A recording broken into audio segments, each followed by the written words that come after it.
So good, we almost aired it twice. I am all out of sorts here. Everything's playing crazily. Just because it's me alone this week, I think I made it extra difficult. Hi, everybody. Welcome to the after show on a Friday evening. Yes, we're without my two fellow compatriots. LB and Greg are both doing their thing separately. We think, hopefully separately. Or no, they could be doing it together, but then they're not inviting me, which would be the third time, and that would be a little annoying. So it is me tonight. LB's traveling. Greg's got other arrangements and other commitments he's attending to tonight. So it's just you and me and a whole lot of great clips from the after show. And we will be seeing LB and Greg on tape as they'll be joining us throughout the show with some of their highlights.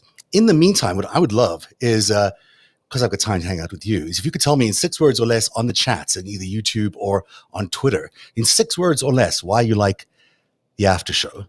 And the best answer will get, in fact, the new narrative cap, which I've not actually got around me, but maybe I'll get it by the end of the show and I'll show it to you. So all that is coming up.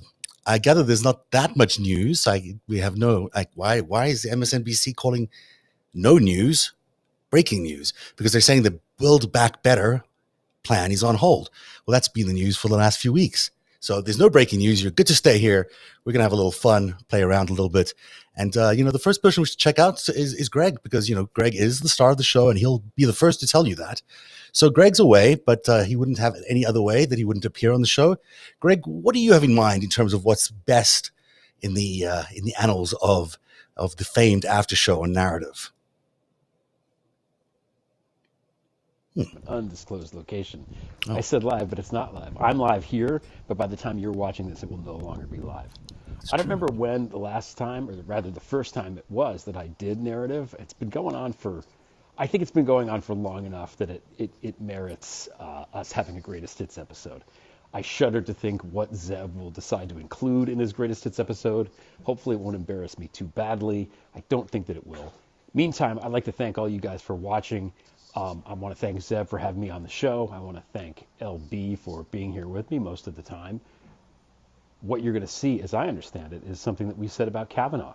I shudder to think what it might be because, we wrote that 5-part piece about Kavanaugh that's very, very scholarly and well-researched. But once the Manhattans start flowing on the show, we're a little less careful, a little more angry, and, that's how it goes. I'm sure Brett wouldn't mind. I mean, I think he's been known to have a drink or 2 or 3, 4 or 5. 6? 6 is good. Anyway, this could go on for a while. Thank you. The reason that LB and I know each other. Why can I still hear you? I still hear you, Greg. The thing is, here he is. Here is the clip I was going to play you. It's a really exciting. Thank you, Greg, for suggesting the Kavanaugh clip, because in fact, Kavanaugh was a big story for you on Prevail this year.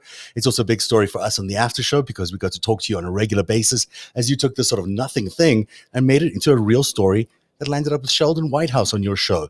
So if the Senate gets attention from it was a story that came out of the Prevail website and on the after show, we're going to pay extra special attention to it on our best of. So here is one of the episodes where we discussed Brett Kavanaugh, and this time we spoke about the money of Brett Kavanaugh. Here we go. Did not have himself great wealth. Okay. He was making, I think, $62,500 a year at the time when he bought that house for $235,000. I'm sorry, $2 million, whatever. The down payment on the house was something like $265,000 Wow. over. Okay. So we don't know where he got the money from. We don't know. He never said.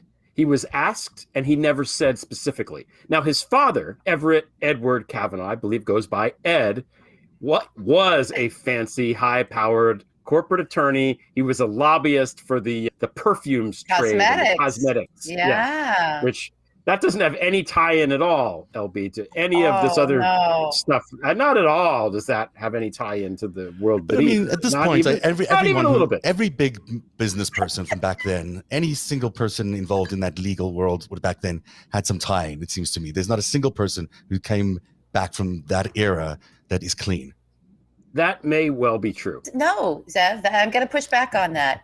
we're at a point now where certainly there's so much just blood money out there. There's whole industries created out of it that we accept as sort of like in our realm, not specific to the underworld, but they were used to push the money through. But that didn't really accelerate in any meaningful way until I would say the mid 2000s. It started getting really bad. His dad earned his wealth back in the era of the Louders, Ron Lauder, like those folks. Okay, yeah. So that's a very specific industry. Wait, is he actually connected to Ron Lauder? I don't know if he's connected to Ron Lauder, but that's the industry. Because he comes up later on in the Thomas Barack investigation a lot. That's right. Wow, that's really fascinating. Small world when you're having fun. Yeah, it's a small world. So we can say stuff like that now, and we can deal with the repercussions now of how much of this money is out there and controlling everything. But it wasn't always that way. And certainly being a little judge or whatever the hell this guy was before he sat on a circuit and having your father purchase you basically a home, if that's what the father did, there are disclosures that he is subject to once he did get his nominations. And had to go through a confirmation process. Remember, he didn't just come onto the Supreme Court. He was a circuit judge. So he had to be confirmed for that as well. And this man was not truthful in his disclosures, either by hiding information or putting in bullshit excuses like the national tickets and whatever he makes up about where his money come from or who bails him out of his terrible, terrible financial hygiene. Financial hygiene. Same as the Trump organization. Terrible financial hygiene. Terrible. It's a common theme. His father got a $14 million golden parachute the year before, right before in 2005, he was pushed out or retired, whatever, from the lobbyist job that he had. And he left with 14 mil in assets. So he absolutely had the money to just pay for the house outright. So again, I don't care if his father buys him a house, great. I don't care about that. The problem is we don't know. He refused to fucking say, and we need to know. That's the problem. We don't know who paid. And it doesn't really, like, this guy's an only child. His father already has a house that he owns and lives in. They're fine financially. And the father might look and say, here's my one son who's doing this nice thing going into public service. I want to help him. You don't put the down payment on the house and then deal with the bank. You just buy the damn house in cash and then have them pay you the more. That's what you do if you have the means. Why didn't they do that? That doesn't make any sense. So this is right before that. Like he buys the house. And I think. Go ahead. And the country club, 2 country club memberships and private education for his daughters. Yeah, all that stuff. So are you saying the retirement is the $14 million retirement is questionable? No. You're not saying that. No. It's perfectly legit golden handshake. Yeah, he's a rich guy. That's fine. Okay. And that's not the issue. Brett Kavanaugh moves into this house. The mortgage and the taxes on the house are higher than what he can pay on his salary. It's just fucking math here. Based on the salary. We don't know if he's got he said people asked how he did it, and he said the thrift savings account, which is this little piddly account that he gets from being a judge or whatever. There's not enough money in the account to pay for this thing. Now, people lie on their taxes, right? Maybe he's lying on his taxes. I know that as a judge he shouldn't, but maybe he's lying on his taxes. It doesn't add up. The math doesn't add up. And again, if his father wants to, if his father wants to float him, I don't care about that. No judgment. Good. God bless him. It's his money. He can do whatever he wants. The thing is, we need to know. The American people need to know, because if he just went out and said, yes, my father is rich and he bought the house, then this would all go away. But he didn't do that. So why didn't he do that? And did he not do it because it's not true and he didn't want to lie under oath? Or did he not do it because he's embarrassed because all his friends are rich and he's not? Or is he just congenitally unable to answer a fucking direct question? Either way, none of those 3 things suggest that he should be undisputed. That's just the money. Indeed, that is just the money. Isn't it amazing? This is a story that began in a blog. No disrespect to Greg's amazing blog, but it's just a blog, and it's a good blog. Everyone should read Prevail. But there is Greg and LB finding a story that no one else was paying attention to. And they began to talk about it in a way that really has caught attention. Now, I still think it's going to have a little way to go before it bubbles up into the big mainstream media, but it certainly has caught the attention of a lot of people who make big decisions like Senator Whitehouse. And that is amazing that two respected people like LB and Greg could bring that story from complete oblivion into everyone's attention on a blog and a little TV show called The After Show. There's more to the Kavanaugh story because, as we know, later on, we found out that the scandal was even bigger because it turned out that Chris Wray, the FBI director, was in cahoots with the White House, saying that he claims that he had hidden 4,500 complaints from the public about Kavanaugh and then handed it over to the White House to deal with instead of doing it himself, instead of investigating the 4,500 claims that came in from the public, which may have included criminal offenses or potential criminal offenses. So that's the story that came up later on when we spoke to Allison Gill, who works with both Greg and I on our podcast. And we love Allison. She's a great guest on our show as well. LB was away that week, but we spoke about the Kavanaugh scandal as it evolved and as it revolved around Chris Wray. And here's that segment.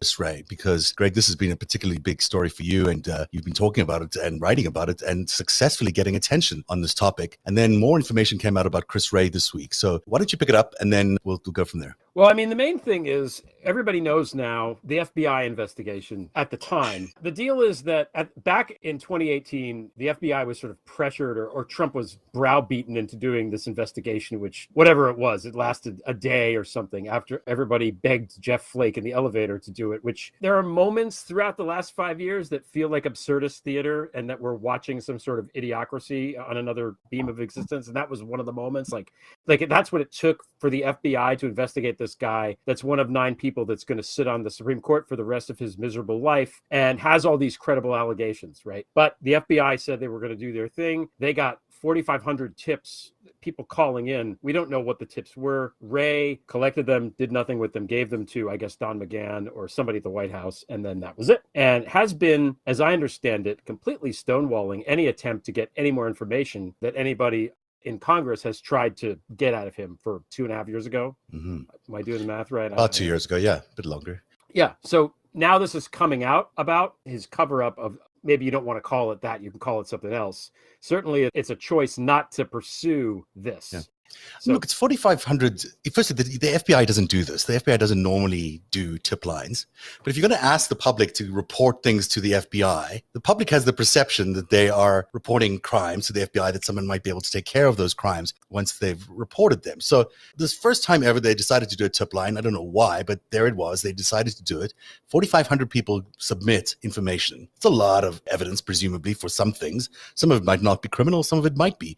But we don't know because Chris Wray, whose job it is to investigate things, whose job it is to find out if any crimes were committed in these instances, gives it over to the White House, which may be complicit in some of these crimes, or certainly is complicit in a cover-up regarding some of these crimes, and these crimes disappear. The unusual fact they ran a tip line in the first place makes it very weird to then cover it up. And you say, should we call it a cover-up? And I think we should call it a cover-up because he's the chief crime-fighting guy in the United States, the number one guy, and he's involved in something that looks to everybody and is in reality the disappearance of people reporting crimes and those reports. Well, yeah, and if I can jump in here, this is where transparency would help because there is a 2010 MOU, a memo, and I mean we can ask how many memos does it take to kill democracy? Right. But there's a 2010 MOU that I spoke to some people who've worked at the FBI. That everybody MOU stands for Memo of Understanding, by the way. That everybody knows about in the FBI. And it says that when you are tasked to complete a background investigation or an additional background investigation or expanded background investigation into somebody who's going to be working for the government or appointed to the Supreme Court, for example, per this MOU, per policy, you aren't allowed to investigate the information. You have to gather the information and hand it over to the client asking for the background investigation, in this case, the White House. And so it's been posited to me from folks who used to be in the FBI that it seemed like when the White House was like, all right, do this and then give us the stuff, that the FBI opened this tip line almost as a fuck you to the White House to say, all right, you want it, you got it. And here's we opened it up to the public. Here's 4,500 tips. There you go. But that seems, I don't know, that doesn't seem like something Doesn't seem you like a should smart do. thing to do, right? Yeah. If you You're gonna get aren't, caught anyhow. if you know you aren't able to investigate those Yeah. tips, which they aren't, the FBI is not. Is In that this true? particular case. One sec. I don't want to, before you move on, Zev. Yeah. This No, I don't MOU, want to move this on. memorandum, there's a lot of talk about this, and I've heard very smart people. I think Frank Figliuzzi wrote about this in 2018, about the whole thing. And this is the policy of the FBI based on, as I understand it, based on this MOU. And I guess as with some laws that are in the books, how the laws are applied might be different than what is in the actual document. So my question is, has anybody actually read this I mean, is it available? Where's legal Twitter to tell us how the FBI shouldn't have done that? Are they just going to say no, like legal Twitter does? Like, let's dig up this MOU and have at it, please. That's what I want to know. I mean, I think it has been read. Yeah, The Guardian wrote a piece about it. The Guardian got it, and they said it does appear to say that, but they haven't shared it. I think it was part of a FOIA from somebody else, but yeah, I'd like to see the thing. I'd like to see the thing. But even if there was a memo of understanding and he shouldn't have done that. So here's the FBI director who, we turn to in times of crisis to do all sorts of things that might not be by the book, like General Milley. I mean, there's a profile in courage that we can all agree, or at least I think, was a worthwhile profile in courage. He did the right thing, maybe. You don't think so, Allison? We can talk about that in a second. I think he did the wrong thing for the right reasons. Okay. Well, at least he had the right reasons. No, we're not going after Milley. I hope no one's going after Milley in any seriousness, because Milley probably saved the Republic. I sort of have the same expectation of Chris Wray, that if he's in the middle of the situation and he happens to encounter 4,500 crimes that are, possibly could impact the future of the Constitution and the future of the court and the future of the Republic, that maybe he intervenes and says, you know what, I'm not going to follow this particular memo of understanding from 2010, and I'm going to try save the Republic from a crazy, drunk Supreme Court judge who could sell us out in the next few years. Or you follow the MOU and then open another investigation on predicated criminal activity from any of the tips. There was nothing stopping him from doing that. And there was also nothing stopping him from telling the United States, here's what I'm doing. Right. Like, I'm handing this over to the White House because of this MOU. Everybody see it? Like, why is it all shrouded in secrecy? It's like, it just reminds me of LB asking, at what point does the secrecy become damaging to democracy? Right. And then 2 years of hiding it, 2 years of not responding to Sheldon Whitehouse asking about these things makes it even worse, because now no one knows why he's covering it up. Because if he was, there's obviously not good motives there if he's spending 2 years dodging every question. Well, he's got 2 weeks left. He's on 2 weeks' notice. Senator Whitehouse put him on 2 weeks' notice. What does that mean? He said apparently he's got to deliver the goods that he's asked for in the next 2 weeks, or else something else will happen. Things will escalate in some. Right. There might be a subpoena for the tips or something like that. It just seems to me he shouldn't be there. I mean, it's even just for optics, for optic reasons. He should be just, step aside. Let somebody else handle the FBI while this big scandal is brewing around you. A lot of stuff behind the scenes we don't know about too. There were letters written by multiple members of the FBI. We don't know which ones, and other people who were asking Joe Biden to not fire Wray, to keep him in place for continuity and all sorts of other reasons. But we don't know who those people are or the reasons, outside of just continuity and et cetera. So it's the lack of transparency that galls me. Mm-hmm. And the whole environment we're in, where got Merrick Garland doing what some would say is not a very transparent job. Let's call it, it's not very transparent, but I would say also not very effective job in prosecuting the former administration. We've not seen any prosecution of the former administration for anything. And then along comes Durham in the middle of all of this, and he is able to get an indictment of a low-lying Democrat. I mean, it seems to me that without the context of Merrick Garland, I would say, okay, maybe Chris Wray just maybe screwed up in the middle of administration, but it feels to me like there's an overall feeling out of the DOJ that it's not really interested in pursuing justice for the former administration. Can we talk about Wray can we stay on him before we go? Yeah, we can stay. I wasn't really moving on. I was just into Garland. I mean, let's just talk about who he is. First of all, this isn't the first time he's covered something up in his career. Oh, yes. Right? He's Chris Christie's attorney when he was a private attorney during that whole Bridgegate scandal, and then the cell phone goes missing, and I guess he has it somehow. Or so there's that thing that happened. Right. I don't know the full details, but he's involved with this fishy Bridgegate thing. That was a terrible scandal. You remember that they shut down that freeway, but also someone died in the context of them shutting it down. So it was not just inconvenience, Chris Wray, because Greg, this is so. The answer to many of your questions as to what happened to those 2 weeks is I don't know, and it's worth a follow up, because if Sheldon Whitehouse was expecting something from Chris Wray in those 2 weeks, did it arrive? Mr. Senator Whitehouse, maybe you could let us know, because we're really interested in figuring that out. And if it hasn't arrived, why not? Why not, Chris Ray? Are you still covering things up? I don't know. We'll have more on that story, because now I just remembered that. You see, that's the useful thing about having a best of show. You get to remember all these loose ends. So we'll do that in the next couple of weeks. But I asked you to describe the after show in 6 words or less. There's a narrative cap for the best one. Here's some of the answers, and I'm sorry if I missed some of them. I'll go back and try to type them in. Also, apologies for the typos. I was typing really fast. Hard-hitting news with grit. Yes, that sounds like us. The truth with empathy and humor. That's from True Player. Thank you, True Player. Greg's rants, LB's laugh, Zev's calm, Julia. Thank you, Julia. I'm not so sure how calm I am, but I'd certainly agree with the first two. And then investigative, comma, probably, insightful with enthusiasm and respect. Wow, those are big words. And you found all of them in one sentence. Well done. So maybe that's true of us. I hope it's true of us. We try that. We try to do all of that, but mostly we try to have some fun on a Friday night. We'll have more of that, more fun from LB, because I have seen her in the best pair of sunglasses you've ever seen.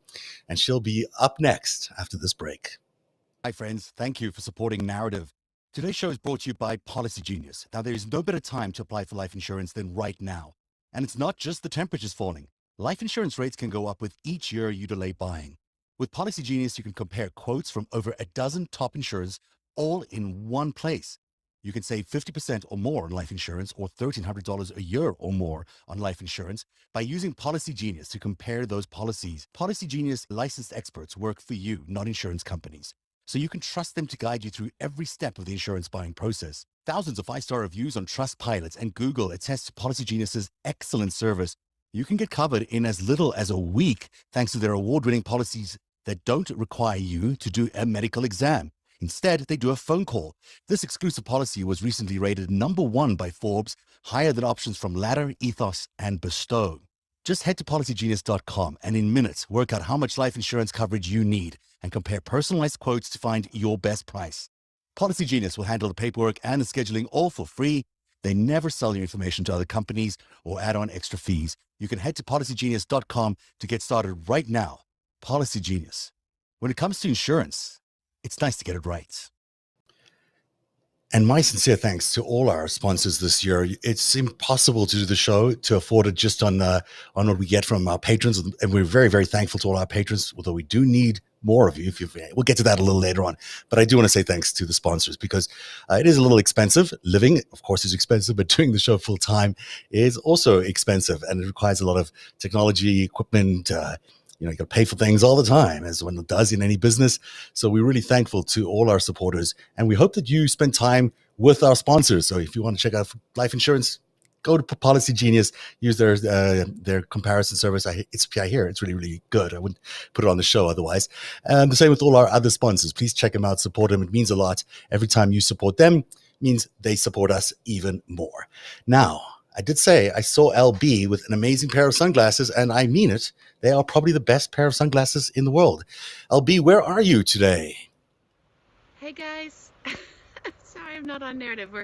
It's cold now, and we're all migrating back. So it's migration day, me and the geese. So for Narrative, Zev asked what are sort of my 2 favorite things recently. Look, I'm really just on there to listen to Greg Olear rant and to be live with him when a rant happens, because there's nothing like a Greg rant. And my favorite Greg rant is the one he did about the Royals. As you can tell, I fell out of my chair. I think even that got kind of cut when the pod dropped later, but I was just crying. It was bad. I was a mess. I make the ugly cry face, but he just had me in stitches. So that was my favorite Greg Olear rant. And then also the only reason I'm on there is to play with Greg Olear and have Zev play moderator, because that's my favorite thing that Zev does. Is we're just having fun, guys. We really are. I know it's information and it's great and it's helpful, but we really enjoy each other. And I thought one of the more fun times we all had together was when Greg and I were reading from the transcript of Kevin McCarthy and Paul Ryan. I think that Evan McMullen recorded that. I don't know. We don't really know who recorded it for certain, I don't think. But that was a really fun moment, too. So where we actually did some a table reading, a narrative live table reading. So those are two thoughts that came to my mind, and I hope you enjoy the. To set this up, Greg Olear, this fabulous director of plays, is and I are going to do a dramatic reading of the transcript that was recorded from the 2016 of Paul Ryan and Kevin McCarthy and a woman named something Rogers, who's a congresswoman who actually had, I just discovered this, Liz Cheney. She's from Washington, I think. She had, the position Liz Cheney has in the House now. This woman Rogers had it before Liz Cheney. So she was a big, important figure, probably still is, as a congressperson. We just don't hear about her that often. And everybody knows this is yet another one of the sort of gaslighting or distracto ways that the media reported on this particular conversation, because in it, Kevin McCarthy has that fabulous line. I will try to deliver it with as much Kevin McCarthy as I can about who Putin pays, right? But what I want to bring to everybody's attention, and I've been trying to bring this to people's attention, and it very much ties into what we've gotten out of the Konstantin Kilimnik revelation, which wasn't a revelation, out of the Treasury Department this week, is that the Republican leadership, especially in the House, knew full well what Paul Manafort had done in Ukraine for Vladimir Putin to help install and continue to corrupt the politics on behalf of Putin's puppet at that time, Viktor Yanukovych. So that's the discussion, everybody, that they're having. And that discussion did not get covered, only the end piece. But now, knowing what you all know, knowing what everybody knows, now that Rachel Maddow believes that Konstantin Kilimnik was a spy and therefore would have delivered. It's unbelievable. She finally made the leap that the spy is taking the spy stuff to the spy place that he works.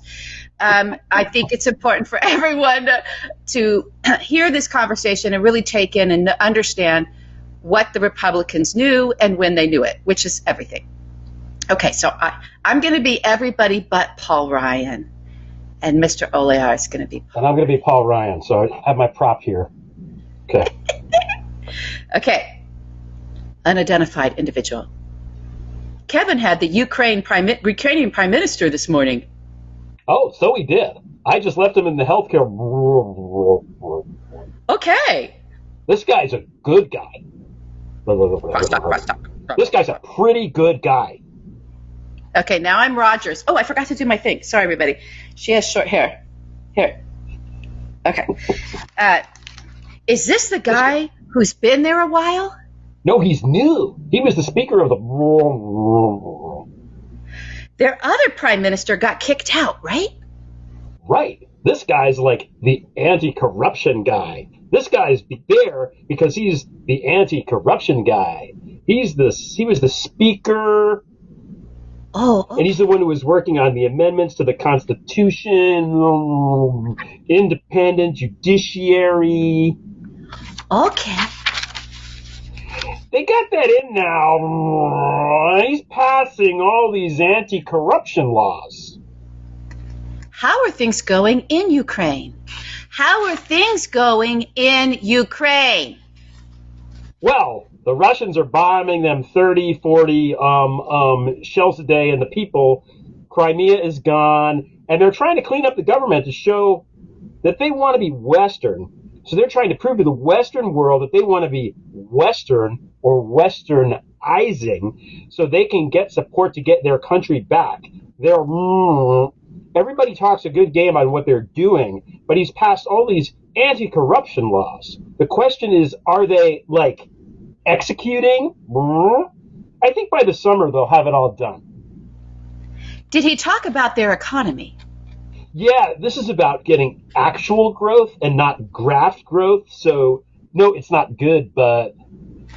I went there a year ago. It was like, wow. These people are living... They're on the front lines. They're fighting for their freedom.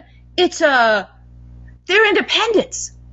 He has this really interesting riff about people have said that they have Ukraine fatigue, and it's really Russian fatigue, because what Russia is doing to us, financing our populace, financing people in our government to undo our governments, messing with our oil and gas energy. All the things Russia does to basically blow up our country, they're just going to roll right through us and go to the Baltics and everyone else. Yes. So we should not have Ukraine fatigue. We should have Russia fatigue. Yes. The propaganda. My big takeaway from that trip was just how sophisticated the propaganda was. It's very sophisticated. Coming out of Russia and Putin. Very sophisticated. Not just in Ukraine. They were once funding the NGOs in Europe. They attacked fracking. Correct. Russia TV, I was not, I hadn't tuned into Russia TV until that trip. It's frightening. So he's saying they're doing this throughout Europe. So this isn't just about Ukraine. So yeah, it is a way. It's really a messaging. It's a propaganda war. Russia is trying to turn Ukraine against itself. Yes, and it's sophisticated, and it's maniacal. Yes. And guess who's the only one taking a strong stand up against it? We are. We're not, but we're not. I'll guarantee you that's what it is. The Russians hacked the DNC and got the Oppo research that they had on Trump. The Russians hacked the DNC to get Oppo on Trump and delivered it to who? There's two people, I think. Putin pays. Rohrabacher and Trump. Swear to God. Rohrabacher and Trump. Swear to God. This isn't off the record. No leaks. All right. This is how we know we're a real family here. That's how you know that we're tight. What's said in the family stays in the family. And so. This is why we love them. Aren't they the best? The very, very best. Greg Oliar and the lovely LB reading a table read of a taped conversation, a real taped conversation of GOP leaders admitting everything we've all known for a very long time, that they know that the Russians messed with the elections and that they know that the Russians are intervening in our country every day, in our politics, and that they don't care about it. They also seem to indicate that some of their key players, including the former president, was on the payroll of Mr. Putin. Probably still is, would be my guess. So we've asked you for the after show descriptions in 6 words or less. We had some answers up earlier on. I'm going to pull up a couple more that just came up. I'm not going to do that. I'm going to have to wait till the next episode of the next segment. But maybe I will. If you don't mind just waiting a little bit here while I try find these. I'm going to try find them because they're so good. They're worthy of special attention that we're about to give them. I think these are them. Let's see if they are. No, that's still the same ones, I believe. Okay, so I'll tell you some of them, even though they're not showing up here on the screen next to me. One of them says, it's what CNN isn't telling you. That's Jen Griffey suggestion. It's what CNN isn't telling you. I actually really like that. I think I might even adopt that as a plug, or as a tagline. And then there's also informative, silly, deep diving, ranting history. I don't know who sent that in, but thank you very much for whoever did. Narrative after show insight to our times, Martha Salinas says. And narrative, smart news, digging deeper. Oh, that's very good. And then there's one which is really, the best alliteration you've ever seen in your life. The triumvirate triad triangulation from Ms. Ann Thorper. All of that on the after show. So there you go. Now you know a little bit more about our hard-hitting next advertising campaign. You've been participating in a focus group, apparently. So let's get on with the show. The one big highlight of the show for me, which I just recall because I love the graphics for the show, and also the amazing guest that we had on. Nina Burley was on the show a while ago, when she was talking about the Trump women, and particularly how the Trump women, some of them, seem to originate from Eastern Europe. And that was interesting at a time when it wasn't so easy to leave Eastern Europe. And so, here's a very interesting take that she spent a little bit of time talking to us, to LB and Greg and myself, about the Trump woman. This is Nina Burley. You know what? Burley. I keep saying it wrong. Burley. I apologize. Here we go. About it. I mean, his family, the women in his family are immigrants, and they are, Ivana and Melania are, Eastern European. Melania arrives here during a period of lots and lots and lots of Eastern European women coming over here, fully commodified. Ivana arrived here from the Czechoslovakia in the 60s, late 60s. My sources in Prague don't understand how she was able to get out if she didn't have special access and if you look, people don't pay much attention to her, Ivana, even though she's the mother of his children, partly because we're all going along with, he can't be photographed with somebody his own age. A woman his own age cannot be in the same frame with him. She's like his Dorian Gray. Right. But she was a beauty. She was a sylph and, this lissom blonde.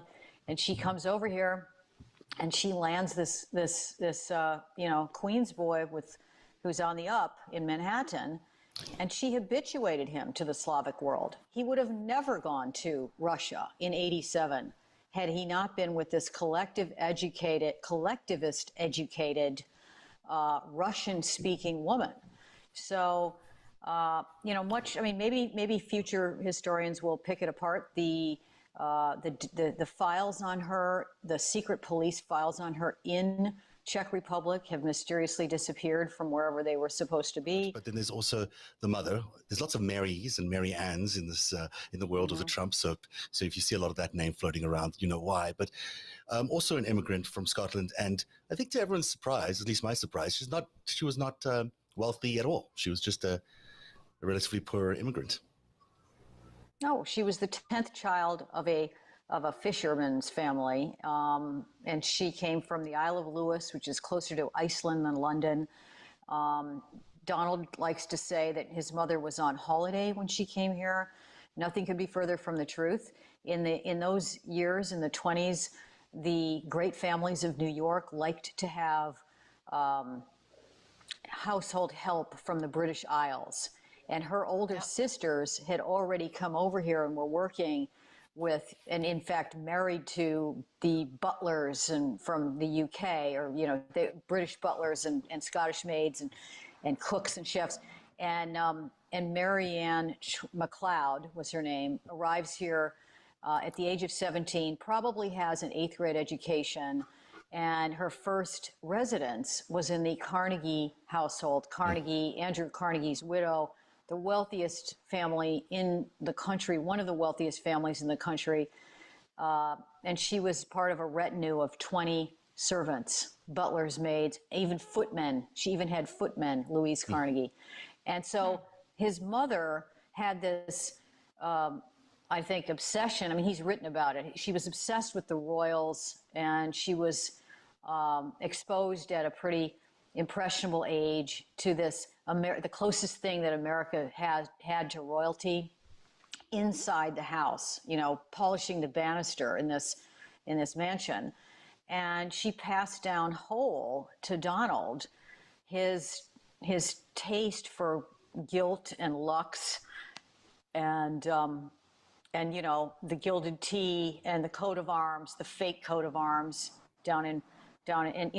this need to appear to be part of, to be of that class. And, so that's kind of the rosebud of him, I think. Yeah. I think you're so right. And just to hit on those two notes that come with that are sort of a sycophancy, right? Of having Absolutely. to speak, feeling better about yourself because you're surrounding yourself with wealthy, powerful celebrity, all that stuff that we know from all the people who knew Donald and know him still, that he just hungers for celebrities to fit in, hungers for other big wealthy developers to fit in, will do anything to just be accepted by that.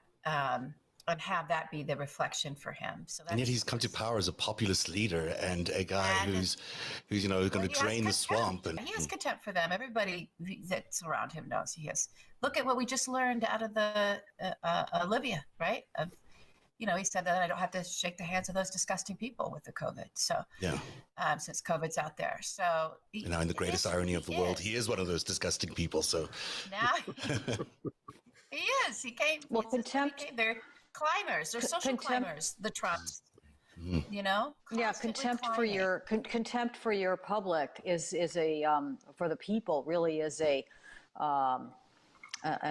facet or an attribute of the authoritarian, of the dictator. I'm reading this. I'm actually reviewing Ruth Ben-Ghiat's book, Strong Men. I don't know if you've had her on or are familiar with her. I'm reviewing it this weekend. I just read it today. And that's one of the things, there's so many similarities between Mussolini, Hitler, Mobutu, Berlusconi, Putin, and Trump, Orban.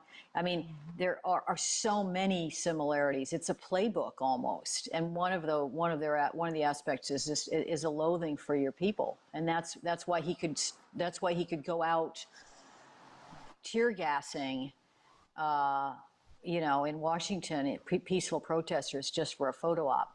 Mm-hmm. They all seem to have it. I was watching Donald Trump Jr.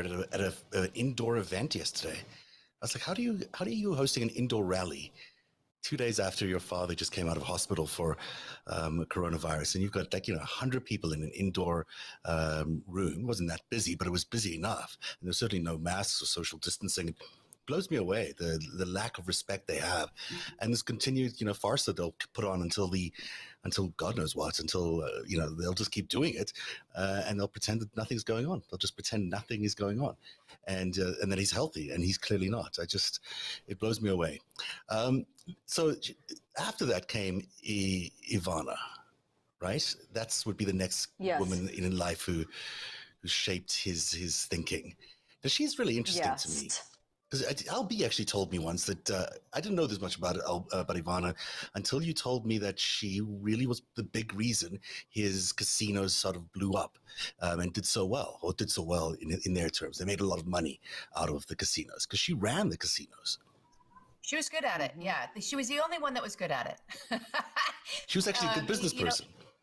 She ended up being really good, and he brought people from, not him per se, but the money behind him and the men who were surrounding him and using those casinos for their business had brought some of their executives out of Vegas and placed them around Donald. And there was in the casinos, and there was a lot of there started to be friction between Ivana and these men who were seasoned executives, but she did know what she was doing, and it was difficult. She also ran a little bit of time that he had the Plaza Hotel. She was running that. So yeah, she started off as the VP of interior design. Apparently, that was her, and she comes from Czechoslovakia, but a part of it that's pretty remote, apparently. Yeah, so she comes from a shoe factory town, the Bata Shoe Company, and he's an interesting cat actually. Pre World War II. He was kind of like the Henry Ford of European shoemaking. And he had this, and he was doing all sorts of experimental things. Corbusier was over there designing factories for him and factory housing. And it was a real working man and woman's town. And her parents worked for that company. Even after it was within the Soviet sphere, they still were making shoes there. And she escaped it, through her skiing ability, which if you go there, which I did, it's on this eastern edge of Czech Republic. Now, it used to be the center of Czechoslovakia, but now it's on the eastern edge of the Czech Republic up against Slovakia, near Slovakia. And it's flat. It's like Illinois, where I grew up. In fact, it reminded me a lot of Chicago, like kind of, oh, wow. potato-eating people who aren't very stylish. And that's where she grew up. And she couldn't possibly have been a fantastic skier. there. I mean, you see what you could see where it was, and there was a little ski hill. People, they did kind of go. The families would go into the nearby. There were sort of the foothills of the Carpathians, and they would take their kids up there and hike up because they didn't have ski lifts or even ropes, and they would ski, and that's where she learned to ski. And she really wasn't. That's not the only reason that she was getting in and out of Czechoslovakia when she was getting in and out of Czechoslovakia. Meaning? At least that's the opinion of experts in the secret police. I mean, she was a spy. In Prague. I mean, she was a spy, or at least on assignment. She was a honeypot. I mean, I think a lot of these women could be. I mean, or they're at least they're people who they're. Go, Nina, go! Tell the truth. Somebody could pick up the phone. Somebody could pick up the phone and ask her, what's going on with that capitalist, or can you bring him over here? I mean, maybe That's right. They're not all like Bond girls. I mean, Melania could be, you could, if you had a line into Melania and you were Putin, you could just, she'd pick up the phone and say, how does he feel today? I'm not saying Putin picks up the phone. I wouldn't be surprised if he does. If somebody. They have a good relationship. They have a really good relationship. I certainly have no idea whether she does or doesn't. But I mean, I'm just saying that these wives can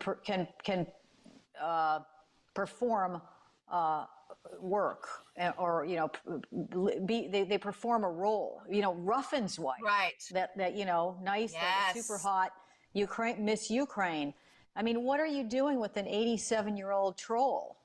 I'm sorry, and Melania too. Those women they're beautiful. They can get hot men, right?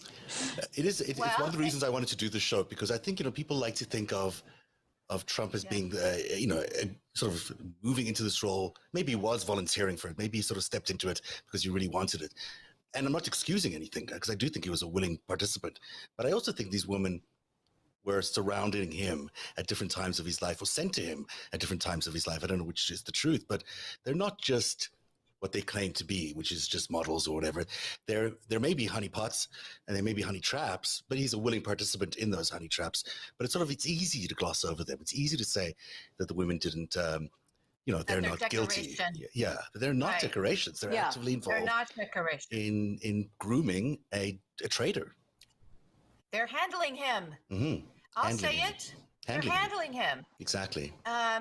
Now, the Phil Ruffin thing, we were getting that question. I was looking, who is Phil Ruffin? Who is Phil Ruffin? Because we haven't done a lot on him. And I think we should do a lot on him. I just want everyone to go and look at the pictures of Donald Trump in Moscow for the Miss Universe pageant that's got all of that reporting around it. He was there with Phil Ruffin. Why is Phil Ruffin with him on that? Phil Ruffin flew him over there for that. Oh, really? For that pageant. That's right. On his plane. That plane. It was his plane. See, this is why we love the after show. You don't get that anywhere else. And a genuine conversation between four people who've done a lot of research on Trump Russia. And I love LB coming in there and saying, let me just say what everyone's thinking. They're handling him. And in fact, we know now that he was in fact an asset since the early 80s. For the KGB. That's another thing we found out on this show when Craig Unger was here first, to tell you that there is proof that he was, in fact, a asset for Russia. Maybe he wasn't a willing asset, but he certainly was on their side considered an asset from as early as the early 80s. And clearly there we see a pattern where he might have been handled by several women from Eastern Europe, some of which may have been good at skiing, some of which may have not been good at skiing. But Nina, I got to say, I'm really impressed that you took the extra time to go and visit the location where Ivana did her skiing, because that's really hard work. I'm sure it must have taken enormous efforts to get to the Czech Republic and all the way up there to their famous ski hills, and enjoyed their potato eating, as they seem to do. What did you call them? The potato eating people. Interesting. All right. So we're almost done the show, but I've got one more great segment. You got to stick around, because it's one of my favorites from the last few months. But let's look at who we had a lot of people telling us what the after show means to them in 6 words or less. I'm going to say that my favorite is, and it's what CNN isn't telling you. So Jen Griffey, I'm going to send you a new narrative cap By the end of the show, I may have even found it and brought it to you so you can see what it looks like. So maybe that'll be the new tagline. Thank you for participating in the focus group. Otherwise, just thank you for being here tonight and keeping me company. Because it's a little lonely without those two, you know? It's not the same. But they're here in spirit, and they're here on tape as well. Here's the next segment. Earlier on, Albeit spoke about this one. It's a really funny segment. One of the best rants of all time, I think, of all time on all TV, is the Royal Rant by Greg Olear. It certainly was one of my favorite from the after show. I bring you Greg Olear and a weird history of, a weird telling of history. Here we go.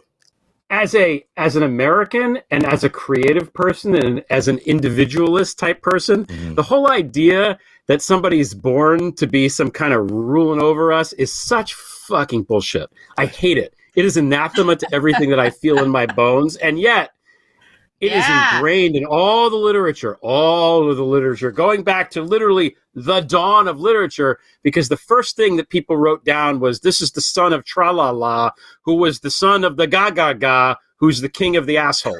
That's it.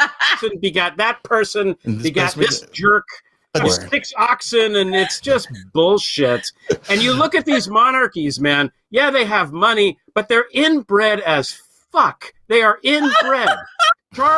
Google Charles II of Spain, everybody, when this is done. Look at a picture of this is done.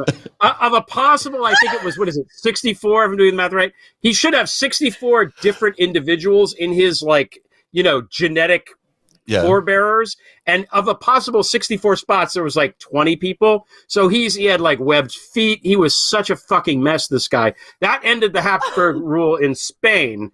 Okay. Then the other Habsburgs were inbred, so they had that big Habsburg jaw, which is, this happens when there's inbreeding, recessive weird shit happens because that isn't supposed to come out, because dominant genes override it, but 2 recessive genes from inbred comes out, right? That's why all these royals have hemophilia. We had a situation in Russia where Queen Victoria was a carrier of hemophilia and gave it to every goddamn family ruling, royal family in Europe, just about. Right. Okay. And it came out where Nicholas II of Russia's son, Alexei, the only boy, because God forbid that one of the women should be in charge, even though the women in Russia historically who have been in charge of it much better than the men. Yeah, that Catherine. Fact, okay, she was good, and Elizabeth was also anyway. Right. So this kid had hemophilia, and they didn't know what to do, because every time he stubbed his toe, oh no, he's going to bleed to death, and that's why Rasputin showed up, this 7-foot tall weird mystic guy, because for all the whatever about him and for some reason he was able to help the kid's hemophilia and stop the bleeding, and nobody else could do it. This isn't crazy. This sounds like a. I didn't know that. I didn't know that about it. No, it's true. Interesting. That's why they kept this asshole around. So you have a thing where this sickly kid who's inbred and therefore there's a problem that he shouldn't have, okay, has to be treated by this 7-foot tall weirdo mystic who's moved into the goddamn palace because Nicholas II, who was first cousins with the goddamn King of England, who he was at war with, decided that because he was the Tsar, he was a better general than all the generals, and completely fucked up World War I so badly for Russia that the Bolsheviks took over and just were like, all right, we're done. We got to end this shit. Because of hemophilia. That was brilliant. I'm sorry. That was the weird history of the world by Greg Olear. And everyone's here like, it's a royal. Oh, is it going to be William? Is it going to be the kid of the Dada? And these people are all German anyway. They're not even really Why British. Are they German? Oh my God. The Romanov, Catherine came over there from Germany, killed her actual Romanov husband, and had kids with God knows who. So none of the Romanovs are even Romanovs anymore, probably. And the whole thing is crazy. Because they're not really Britich, right? I mean, they're sort of like they're Gotha von Sachs. They're Germans. That's why they were okay with the Nazis. But Edward the Eighth, okay, who was king for like a week and a half. Before he decided to marry, to abdicate the throne, to marry the twice divorced American Wallace Simpson, a Nazi spy was fucking the Germans, whatever, Van Ribbentrop. The Germans wanted to get that guy to install him on the throne during the Second World War, thinking that, because he's the monarch, he would then ally with Germany and neutralize Britain as a threat. And this was such a serious thing that they sent him to like Bermuda during the war. And FDR put dudes on him. FDR sent people to Bermuda to keep an eye on this stupid asshole with his twice divorced American wife. So this was only like within the last 100 years. We're talking about recent history. 40s. Yes. It's still, that was so powerful then. If this guy decided not to abdicate to marry this Maria Butina of her time, Wallace Simpson, Queen Elizabeth, Queen Elizabeth would not be queen because she's the whatever. Anyway, the whole thing is crazy. But they really are more powerful than we realize. They really are. You're the father of this person and the dada of that person. At least in America, we try to have monarchy. We like it. We like the idea of dynasties. Oh, George W. Bush must be because his father is a Bush, and now we have this George Prescott Bush. We like this shit. But at the end of the day, here you could the name helps, but you have to be good at what you do at least a little bit, or else what happens is you wind up like Matt Gaetz. That is the best punchline ever of the greatest rant ever. Greg Oliara wins television forever for that rant. That is really, really fantastic and really interesting as well. You learned a lot of things there. The jaw, hey? Who knew about the jaw? That is the after show for this week. Thank you very much for being with me tonight and also with LB and Greg. I miss you guys. Please come back. We'll hopefully have you back here next week. We deserve a good, fulsome show from all of us next week and maybe some rants from each of you. Thanks to everybody on the chats for keeping me company, and the winner, Jen Griffey, of our 6 words or less description of narrative, which is now, it's what CNN isn't telling you. Have a good night, everyone. We'll see you again Tuesday. Narrative is made possible by viewers like you. Join today and support truly independent journalism at patreon.com/narrative. That's patreon.com/narrative.